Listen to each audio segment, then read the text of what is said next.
Hey, this is Notser, and this is going to be a look at battleship builds in 0.6.0. I've already covered destroyers, cruisers, and at some point I'll cover aircraft carriers, but honestly, I wouldn't say that it's as up in the air for aircraft carriers. It's pretty straightforward what you take. There's not a lot of skills that are like, wow, this completely changes the way I play the game. Most of the aircraft carriers are like, take this, take this, take this, take this, take this, and take this. Okay, good, we're done.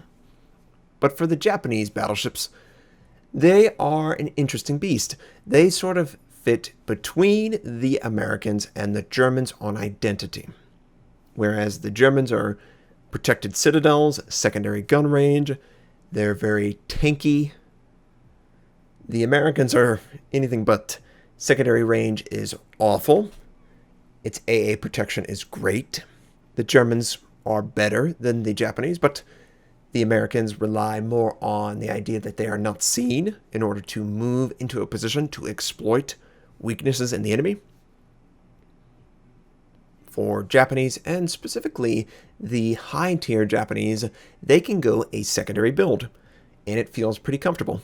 In fact, secondary builds feel very comfortable tier 7 plus because of manual secondary. Now, one thing that you might notice that I have been doing in some of these movies, or videos, in these videos, is I have swapped out main armaments modification for auxiliary armaments modification. It improves the health pool of secondary batteries and AA gun mounts. Why is this important? Battleships take a lot of damage. They take a lot of damage.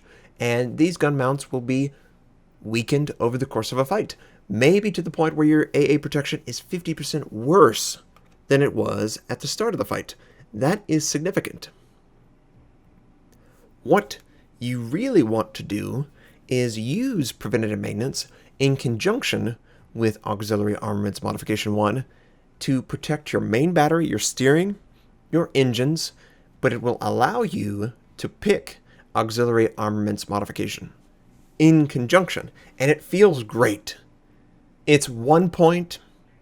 Some people use it along with main armament, and it improves it further from incapacitation. But I like to sort of get a little bit of everything. I want to be as good as I possibly can be across the board. Why did I choose it over direction center catapult aircraft? Well, they nerfed it. It's not 5 minutes, it's 90 seconds for battleships. So that's why it's number 1 for me. That's not the case for all battleships, but it's the case for the secondary battleships. You really do protect a lot of things with the auxiliary in secondary battleships. Another criteria that I look at for battleships is, do the turrets traverse fairly quickly, faster than 35 seconds or so? That's what it looked like. Germans, they could get there. Japanese, not so much, especially the Yamato. Yamato is notorious for its turrets traversing slow, so that's why I pick up Expert Marksman as my gold. Basic firing training and advanced firing training, they couple so well.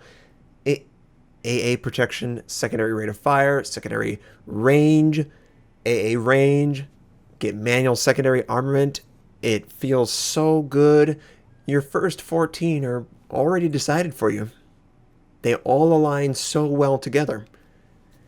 And that leaves 5 left, right? You could get 1 more 3, 1 more 2.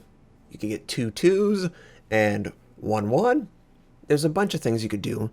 And for me, I don't really see fire prevention or concealment as viable or as valuable, especially the survivability build, as damage. The threat of dying is a pretty powerful one.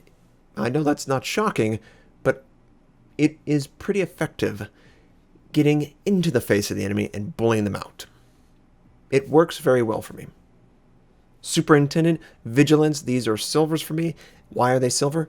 Well, Superintendent for the extra heal charge. You don't really need the aircraft charge, but the heal charge is really good. Vigilance, it protects you from torpedoes, and you don't have hydroacoustic like the German battleships. The protection on torpedoes is very welcomed. Fire prevention is a great skill. I just think it's too rich. The same with the basic survivability, high alert, jack of all trades. I just think they're too rich, honestly. They just don't work as well as the other skills together. Advanced firing training, basic firing training, secondary, they all go well together. Even adrenaline rush whenever they buff it. Adrenaline rush right now only affects your main battery and torpedoes and the aircraft that you rearm, but that's irrelevant, obviously. It should affect secondaries, and they have said as such. I have talked about this in a Bismarck game. It will eventually affect secondaries. But main battery rate of fire isn't a bad thing to buff, and it's only 2 points, and last time I checked, you're going to take damage in a battleship. That's just, well, hopefully you do. If you don't, you're not playing them right. Get off the class. Play something else. Don't play the battleship and sit 20 kilometers out. Please don't do that.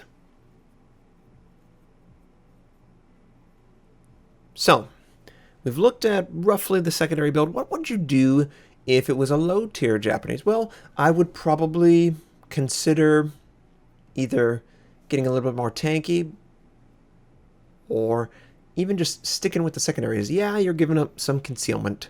Yeah, you're giving up some fire protection.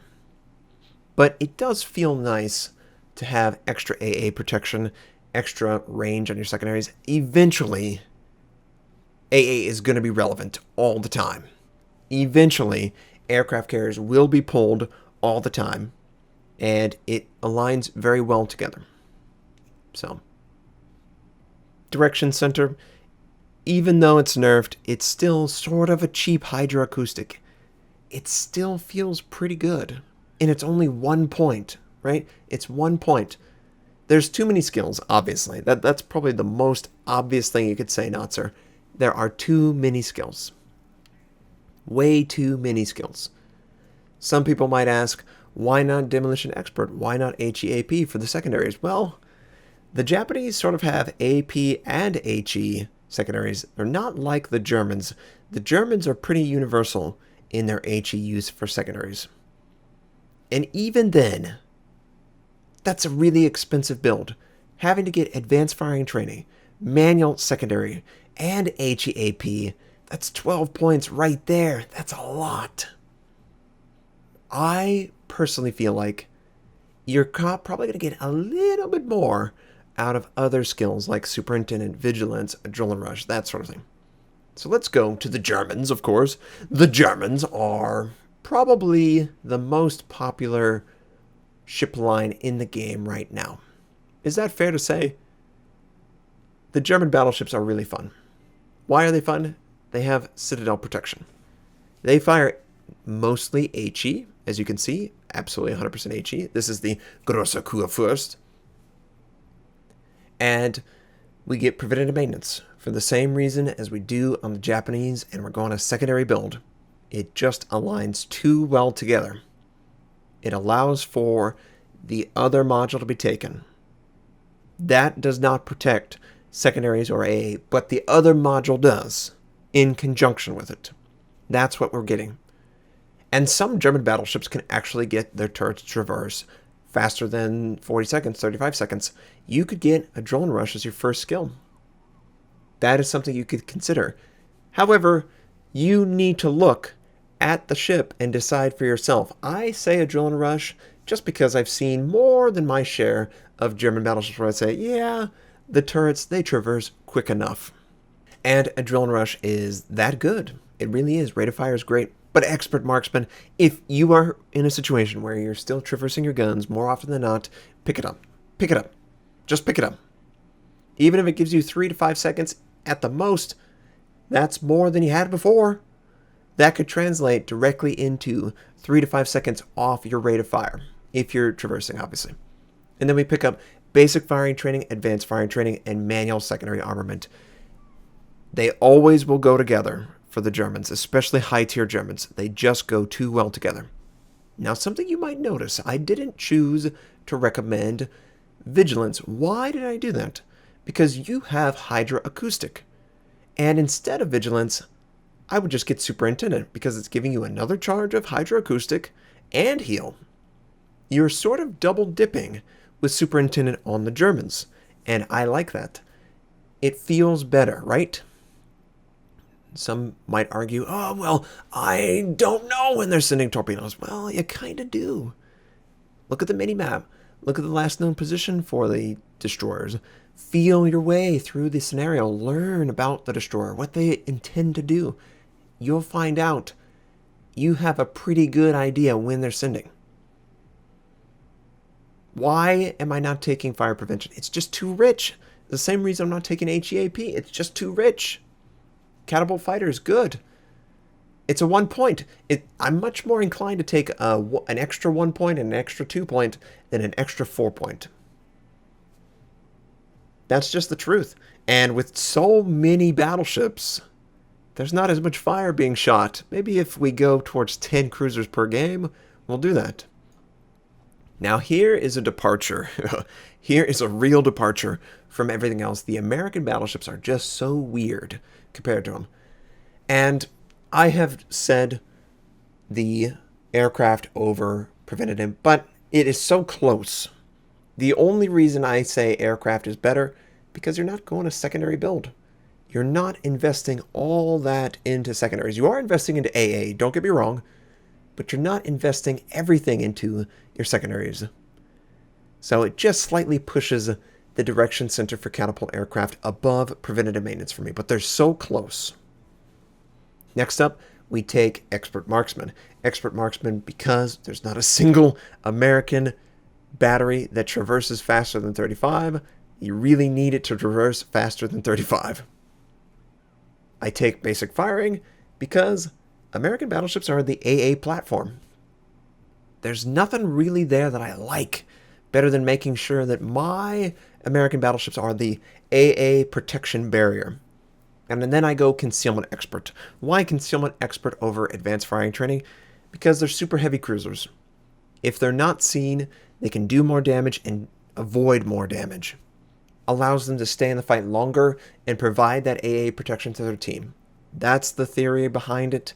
If you don't like that, I would go advanced firing training next, and then fire prevention if concealment is just not within considering for Americans. But when you can get a North Carolina at 11.5 or 11.8 detectability, the Iowa at 12.5 or 12.3, that's impressive.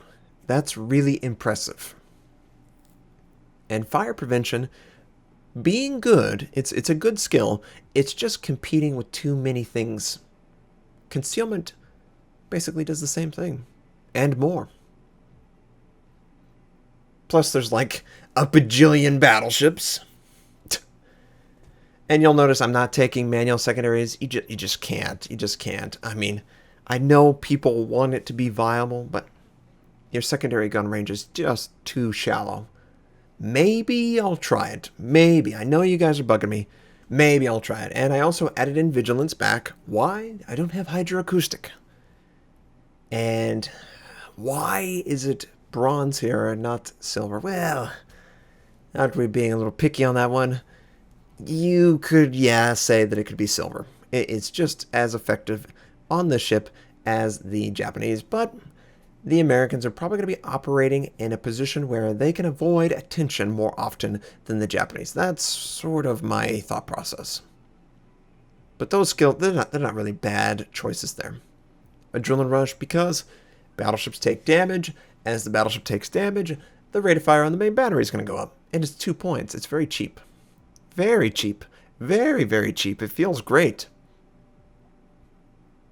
I honestly really like Adrenaline Rush. I think I like the skill. I've said it before. I'm not going to really dwell on it too much. But if you want to go a protective build, you can definitely go survivability. I just would say to you, concealment is protection and offense in the same skill. That's pretty good. Yeah, it's pretty good. Other skills that maybe some people might say, why isn't it a skill you're taking? Radio location. I don't think it's the job of the battleship to hunt destroyers, and that is only for hunting destroyers, in my opinion. Manual AA. If we go into a world where there's 4 aircraft carriers every single match, then yes, I would go manual AA. I would. Along with advanced firing training. But we're just not there. We just can't justify that kind of investment. Now, Here is an example of the Yamato. I will be playing the Yamato shortly. I wanted to show you a game. This is the auxiliary armament. That is a change. Improved health of the secondary and the AA gun mounts. Obviously, we increased the secondary range, and instead of the rate of fire, I go secondary battery rate of fire. Because there's no negative to that, and there is a huge negative to the main battery rate of fire. The turrets traverse like molasses, and it's really annoying. It's like 68 seconds. I just can't do that. I'm too invested in moving forward with the team. That's why I went secondary battery. Main battery probably works better for you. Maybe you're a little bit more passive than me. Maybe you stay in the back. I don't need to rotate too much, Notser. Okay, play it that way. For my final modules, lower chance of flood and fire, faster rate of shift, and concealment. So now we're going to see a game that I shot today in this battleship. So here we are, we're in the Yamato, and that's the build that I was discussing previously. Auxiliary, obviously, for the AA and the secondary, and we're trying to get close, somewhat close to the enemy, on our own terms, of course. Enemy Udaloy is over by C point, and yeah, I'm probably not going to hit that shot, but if you don't take the shot, you're not going to hit the shot. Right? Right. And we're not going to hit the shot, Notser. Spoiler alert. But this is a secondary build for the Yamato. And my AA is better than the standard Yamato, and I can also call on the help of my aircraft. I probably should have here, but I do have a friendly Des Moines right in front of me, so it is okay. It feels pretty good, honestly. It covers up the weaknesses, but also increases the secondary range, which I like. That's the kind of battleships I like. Enemy Edinburgh is spotted, and I'm going to fire at him, of course, with my front guns. One thing that you really need to try to do, and I need to try... Notser. Be more aware of your angling. Don't get the third gun into it just because you want to. Friendly air... Well, actually, is that my aircraft? No. I think that was the friendly aircraft of the Des Moines who spots out the torpedoes, and the torpedoes actually don't get to us, which is great. Enemy Des Moines, perfectly broadside. Of course, I'm going to fire at the waterline and see how well it goes out. And where the hell did that shot go? Fell way short. I think it was a combination of him moving away and me not elevating the guns enough. Now, I'm using manual secondary. You need to make sure that you control-click on your opponent. If you don't do that, the guns won't fire. You have to do that. Otherwise, the secondaries are completely silent. That's sort of the caveat of the skill. Now, a friendly destroyer was nice enough to drop torpedoes, and I decided to rush into it so I can fire and be a menace. Notice that the radio position is on me. That is the best thing ever. It protects my team. Oh man, there's a lot of enemies taking torpedoes, and we gotta punish this guy so bad. I'm waiting for my main battery to be ready. I don't want to give too much away, so I want to just fire and then go silent. I don't know if that's the better way to do it, but that's the way I did it here. We also have our secondaries on the target, of course, and they're setting fires, which is great. Hopefully the fire sticks. I don't know, though. He did take a torpedo recently, and an enemy sent torpedoes, Notser, on the left flank. And I'm trying to make sure that I don't hit the torpedoes, obviously. Obviously. Is it going to go by? Yeah, it's going to go by. Not even close. The enemy Bismarck is moving outside of my secondary range, and oh no! The smoke is gone. Yeah, there's so many times where it's like, well, that happened, and oh, she's so slow. Get going, Yamato. I think the Bismarck is going to burn out, though. I don't think there's going to be a question of him surviving.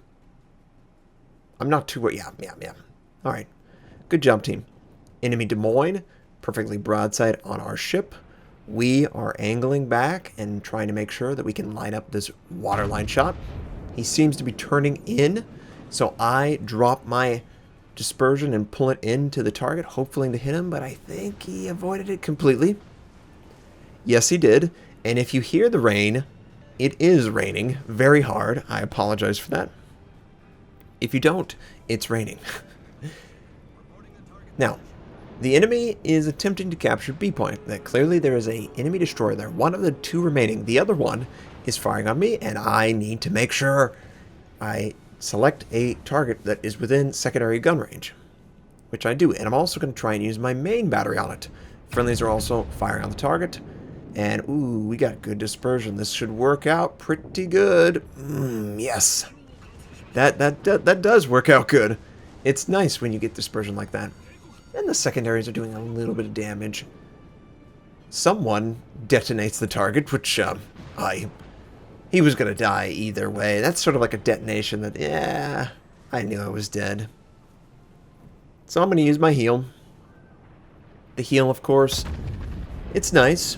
You know, it's nice to do that. Don't forget it. Enemy Des Moines was showing a broadside. He goes bow on, though, and I lose a lot of my chance to do damage. We are playing a little bit passive, but we do have 2 more kills than the enemy. I'm saying we as in the team, not we as in me. I am moving back. I'm in range. I'm in a comfortable range. I want to be sort of 15 to 10 kilometers out, maybe 15 to 9 from the closest enemy. I want to work on them. And, ooh, okay. Well, we did 37,000 to that guy. And it's because he was broadside, right? It's always nice to get a broadside cruiser when you're in your battleship. My friendly destroyer should be able to take out the Fletcher, even though he's Japanese. And he does. The Japanese destroyer takes him out. Great. Enemy North Carolina is showing some side. I choose to go after him versus the bow-on battleship. And I'm going to try and move in so the secondaries can be effective. And conveniently, we get a Citadel, almost 20,000 damage. I want to try and angle up as I'm moving forward. One thing that you need to remember when you go a secondary build. If you are bow or stern on, you're not going to do much secondary damage. You do have to angle a little bit to open up in order to use them. What you can do, and honestly, priority target might be a good pick for a battleship to allow you to angle back and forth more aggressively. That's really what priority target is communicating. Notice that nobody is firing on me. They're firing on the closer battleship. If I could confirm with priority target that they are indeed not targeting me, then I could open up a little bit more often, right? That's what priority target is communicating, and that is something that I don't really see all the time. It is a new form of information gathering for your team. Some people are like, priority target, that's a waste of a skill. It's telling you a lot. It's telling you a great deal. And my secondaries set fire to the enemy Yamato. He's either not using secondaries or he's firing at someone else. Yes, he is. He's firing at the Aya with his secondaries. So this is free damage on him. And I'm just aggressively pushing forward while working on the enemy North Carolina. And this looks pretty good. It is good. 11,000 points of damage done. The enemy Yamato is set up and friendly torpedoes him. I really do prefer an aggressive playstyle. I hate passive play. I would rather die 1,000 times than win a game and take no damage from 20 kilometers out. I just would. Enemy Grosse, Der Grosse, is pretty low, so I fire at him, and same result, 10,000. Nice, clean shots. Now, some people might go, Notser, just improve the rate of fire further. I really don't like the speed of the turrets on the Yamato. It is a pet peeve of mine, I think. I just can't do it any longer. I just can't go 65, 70 seconds to traverse the guns. I would rather give up the rate of fire for maybe better AA. Just so I didn't have a negative aspect of my modules. Ooh, nice. That was actually pretty nice. That was not an easy shot, and the dispersion worked in our favor. 18,000 on the Hindenburg, and we earned Confederate. We're pretty much running over these guys. I just wanted to show off the build. I felt like the build played pretty well. We didn't have a lot of people target us, granted, but I wasn't afraid of getting into the fight. That's probably the best, and of course he turns away and we miss. probably should have tried to spread the chain fire a little bit more. And at this point in the game, I am recognizing I am never going to catch the Hindenburg. He's going to move away. I'm never going to be in secondary gun range. That's what I'm trying to do. But I do see an enemy, Yamato, Spider-Man. He is going parallel to me, and that does infer, yes, that does mean that he's probably going to fire on me. So I do want to make sure I have relatively good angling, but I will take damage. The game's so dominant, I don't really care. I would like to gain from that rate of fire buff, please. Thank you. We missed the Citadel. Just a little bit too far ahead. It looked like 3 or 4 of the shells dipped into the water. Did no damage, of course. But we're almost within secondary range, and I'm always using the cursor. Ooh, someone got a big Citadel. He's showing a lot of his side, of course. And the friendlies take him out. Unfortunately, the enemy Yamato gets one last hurrah, and he takes off the destroyer's head. He just completely blew it off. And this Hindenburg, please die. I tried to fire directly at where I believed his ship was. We do 5,400. Oh, come on. Kill him. So as we're trying to finish off the game, what is the goal of a build like the Japanese or the Germans? Well, the goal is don't die. Obviously, that's the first goal. Win the game. Oh, really, Notser? These are just mind-blowing goals. But seriously, on Ocean, the entire team can see you. So what you want to do is try and limit the range that the entire enemy team can engage you, right? Yeah, I'm seen from space. I'm a battleship. Oh, big deal. So you angle against most of the enemies, and you try and slowly work through the enemies who are closest to you. And I like to operate at 15 to 9 kilometers from my opponent. That might be a little bit too close for some, but it fits me pretty well. It gets my secondaries into the action fairly often. And she can take it. The Yamato can definitely take it. It's a very impressive ship, both visually and the gun systems, of course. And the remaining enemy Lexington is in the corner. So I'm just going to fire directly at the corner, hoping that we can kill him. And it dropped short. I should have elevated the guns a little bit so it would drop directly at the corner point of the map, not at the waterline of the ship when it was in the corner. And I figured that out. I elevate the gun so it's pretty much aligned with the corner as it's drawn in the map, and someone hits a big shot. I'm not really going to do a lot, but I expect to kill him. And that's exactly what we do. And this build felt pretty powerful. I'm not going to lie, I was pretty surprised how powerful it felt. We earned Confederate, 185,000 points of damage done, 4 kills, 2,577 base XP. It was a great game. It was a really fun game. Most of my damage, AP, 147,000, but we did do 40,000 in secondaries and fires come from secondaries if you didn't know. I hope that this was helpful, and your battleships will succeed in 0.6.0. I hope you have a fantastic day, and I'll catch you next time.